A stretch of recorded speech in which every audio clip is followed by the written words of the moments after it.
Check. Another back in the studio. Back in the studio. It's still here. The studio survived the tornadoes. All of them. It is another Wednesday. There is talks of maybe no tornadoes today, but more thunderstorms. Yeah. Every Tuesday, Wednesday, pretty much if you live in Illinois, Indiana, Wisconsin, Michigan, you're going to get hit. I believe I saw a thing from the National Weather Service. There was 256 reported tornadoes already in Illinois this year. So many.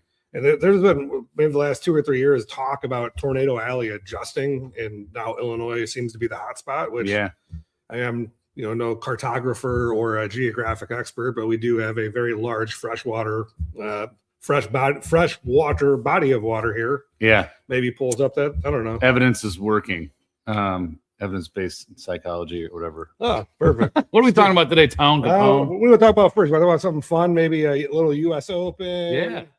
So tough crowds out there, I heard. Hey, Wyndham Clark, not a fan favorite, apparently. Not a fan favorite. I was just out in Bandon Dunes over the week, and the caddy we had used to caddy for him. Really? Also not a fan of Wyndham, so not sure what that tells you. His name's Wyndham. Yeah, I mean, maybe he starts the redemption tour after this. I don't know. Bryson did it. Everyone hated him. Then they loved him. I'm not sure where they. I think they're like in between on him now. But part of it's also he's not playing in most of the PGA events. So you don't see him nearly as much because what's live on ESPN 8 to Ocho? Who knows? But they did just announce a huge changes to the formats. Did you see that? I did see it. Did see that. I've also seen the other piece of PGA and some of the other golf USGA stuff changing some golf balls here too, maybe because 365-yard drives apparently changed the game a little bit. Not fair. Oh, I guess it just changes. This just removes the spirit of actually not hitting driver 60, on a par 5. You have to get there in 3. That's the spirit of the game. But I do like the new format. I don't know all of it, but they're going to have like relegation. There's multiple leagues. It seems really cool. Some match play stuff in there. The relegation, like the method that goes on in like European high level soccer is unbelievable. It's awesome. It should apply to the NFL, the MLB. Yeah, maybe not the first place or AL Central leading White Sox, but we could do a whole episode on that. There was I came across an article. I don't know if I shared it with you, but there's a team over in Italy. I think it was Italy. They're about to get relegated, so they went to the Poly market and placed a bet against themselves so that if they got relegated, they would still hedge their bet to win. Funny you bring up Poly market. I actually read an article last night about Poly market and Kalshi. Do you want to know what the rake is, what their inflows are per month right now? Oh my gosh, what is it? 25 billion. Oh. Just from putting a market out there where people can bet on who. Everything. So much so that the CBOE, options exchange, they're actually trying to figure out how to put a 0-day options trade, or not even a bet, I guess. What do they call these things? Predictions? Predictions, yeah. Yeah, so 0-day, like a prediction market for options. I mean, it's all prediction. It's all a casino. Holy cow. All right. So we talked about golf, World Cup real quick. I know you love soccer. I love it. Just Tartan Army taking over Boston. So cool. I had a friend at the France-Iraq game the other day. She said it was the coolest sporting event she's been to. It's gonna I think it's going to hyperblast soccer in the U.S. Maybe past, I don't know, the NHL.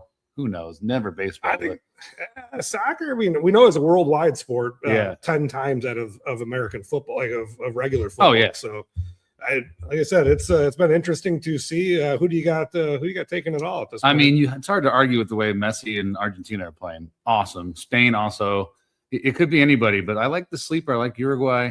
I don't know, but the U.S. is playing out. They're playing out of their minds right now. So home field advantage, I guess. So cool. It's great to see them actually play well. I mean, we've had a lot of change turnover there in the U.S. Men's national team. There is a small chance that they could play England on the 4th of July on the 250th anniversary. Would be cool. A bigger chance that they might match up against Iran. Also very interesting. Also interesting. We got some past and present. The ghost of the 4th of July present. Yeah. The 4th of July future. I don't know. Who knows? All right. So we've talked about the whole world being a casino. Yeah.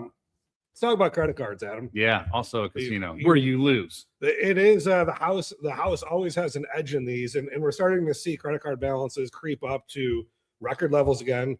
We also know that credit availability very, very high. Yeah. But we're seeing, Discover and Capital One are becoming one company now. There's a lot of mergers, but there's a lot of dirty tricks. And I think that we've talked about this many times, if you're passive on your approach to your money, these credit card companies are going to win every time. Yeah. But they'll make you feel like you're winning, which is even more scandalous. And so a couple of things we want to talk about. We've talked about these 1,000,001 times, but a lot of the stuff that you see as a consumer is going to be FICO version 8 or FICO version 10 or Vantage Score 3.0, right? Okay. Yeah. In the mortgage world, we're always back that FICO version 2. And I pulled up a little bit of some AI research here and kind of plowed through FICO version 2 scoring model, and we see that credit card utilization above 30%, individual card utilization over 50, multiple credit cards reporting balances, opening up new credit cards, all detriments to that FICO version 2 scoring model. Yeah. And why does that matter? Because we're going to talk about balance transfers, promotional interest, and all of the other gimmicks that exist out there. 0% APR. The other funny part I wanted to show, this is on a website here for a company named Chase. They're advertising to do a balance transfer to improve your credit score, right? But then if you read the fine print here, does not guarantee you're actually going to reach your goal, even if you do the recommended actions. And by the way, it's going to be the Vantage Score 3.0 model, and that's not the one that your lender or Chase is going to use. It says it may not be this credit score, but I think they know that it's actually not the credit score. Yep. So let's talk about balance transfers, right? Yeah. Everyone loves to talk about the idea of 0% interest. I want to move this $10,000 credit card balance to this 0% interest card, right? Yep. Well, buried in the fine print, what happens? This balance transfer fee. Okay. So your $10,000, right, quickly becomes $10,500 because they got to make money somewhere. And then that fee accrues APR. Oh my god. Or interest. Yeah. So you now have $10,000 interest free for 21 months in a lot of these cases, or 24 months. But you have this $500 that's racking up interest. And then, I like to make my payment on the 16th of the month. Add another $40 in late fees there. And also some of these credit cards, the more, I don't even call them subprime or more aggressive ones, are going to have penalty interest if you're after the 15th or outside of your grace period. Yeah. That all of a sudden changes to 29% interest. Mm-hmm. Real quick. Yeah. On 10 grand. Yeah. So you're now $2,900. Yeah, $2,900 a year. So over $200 a month in interest racking up on top of your $500 for the balance transfer fee. So there's no such thing as free lunch. So just moving money to do that is a slippery slope. Now, does that mean that you shouldn't do it? No, you just need to have a plan, right? If we know that balance is now going to become $10,500 from $10,000, we need to take $10,500, and we know that APR, that promo APR is going to run out in 21 months. Yeah. We should probably divide that 10,500 by, 18, 19. Just to get ahead a little bit. Right? Yeah. Start throwing it in there. Listen, I'm not necessarily a math guy here. We'll get the calculator up. But so if we said we got 10 grand, right? Now add the 500, we divide that by 18. So can we look at this and go, can I make $584 a month payment to get out of this? If you can't, the balance transfer idea is not worth it. Doesn't help you. You're just all you're gonna do now is take that 10,000 that became 10.5 and have it accrue interest at 25% interest moving forward. Yeah. So it only works if you're able to pay it off in the time frame. If it's not, you could have just left it where it was. Yep. So moving through this, right? I also thought this was another interesting thing I found on another large banking institution's website regarding their credit cards. The minimum payment trap, right? We've talked about this before. So the amount up to your minimum payment is applied first to the monthly payment obligation for, I blanked out their little promo things. But then I also want to say in the order of lowest to highest APR. Right. What a deal. Hey, you know what? We're going to take your minimum payment. I'm going to put the $30. 30 of it's going to that 0% interest and 10% is going to that 29% interest. Yeah. But I do want you to also see here, any amount over your minimum payment is applied to balances in order of highest to lowest APR. Right. So don't fall into the minimum payment trap, right? Exactly. I don't maybe read English so great, but is that how you interpret that? That's exactly how I read it. All right. Awesome. The last one, the last trap, if you will, right? A short par 4. Yeah. This is it. Go for it. Exactly. Go for it. I want to buy this furniture set at 0% interest for 24 months. Okay. How's it work? Well, here we go, right? You can do that, and you will not be charged interest on that balance for 24 months. But at the 24th month, if it's not zeroed out, if it is not zeroed out, you are going to be billed 34.99% APR on the entire balance backwards. All the way back to whenever the two years ago. Yes. Gotcha. So again, $10,000 will round up to 35%. So 3,500. So you have $7,000 of interest.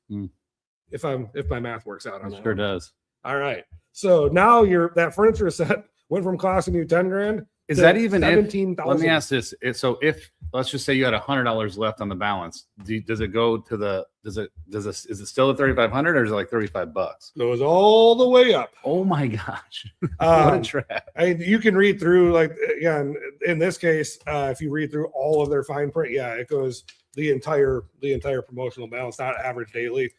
There may or may not be other credit cards here. The biggest thing is you have, like, again, this took me to find this. It took about 12 minutes of clicking through the website to pull it up. There's also no chance the salesperson on the floor is going to be talking to you about that. Well, I mean, let's talk about, like, when you go to, like, sign up for one of these store credit cards, like, you're just on that little pad, like, typing your information in and so, just sign here, scroll through here. You never read that stuff. Yeah. I got on that when I was right out of college. I think I had like Banana Republic, American Eagle. I think I signed up for one at Subway. You look like a Hollister kind of guy. Subway. You were financing your footlongs? Yeah. $5 footlong. No, I think I signed up in the Subway, but it was like a different bank. Helped me pay for spring break, though. I got bit on one of my first homes I bought. I'm going to go finance this furniture. Yeah. Sounded like a great idea. The 24-month. I'll just pay it all at the 24th month. Oh, nope. Guess what? That payment period closed. Sorry, sir. Yep. Off to the moon did the interest go. But that's, things that we want to watch for, those little tricks, right? Because you could figure out a lot better stuff to do for $3,500 a year, right? We could put that into some type of asset that has a return. We could use that to shore up other debts. Could use that as an emergency fund. Emergency fund. What a great, I was looking for that one. That way we're not maybe utilizing or trying to overutilize insurance for maintenance problems.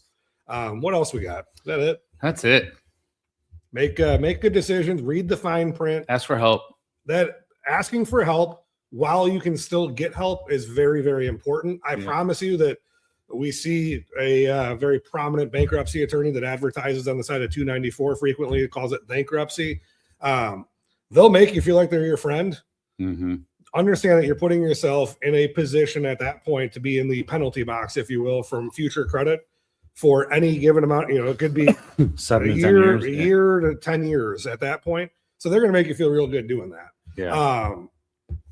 Other than that, maybe we'll talk in a couple of weeks. We'll talk about relegation and other formats that could clean up American sports and open up future markets for DraftKings, Kalshi, Polymarket, and Polymarket, baby, and all of that. I'd also want to indicate too.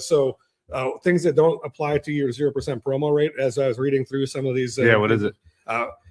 Cash convertible items, which would be prediction market bets and gambling. There you go. So close it up, clean it up. If you have questions about anything, you want to consolidate some debt, utilize the equity in your house for that, get everything cleaned up. You can get me at applywithjr.com. If you have other questions about insurance, any of your other services that you guys provide over here, adamagent.com. That's it. We're here to help. And we don't charge 34.99% interest. Last time I checked. Nope. All right, we're out. Till next week. I'm done. Cut the show.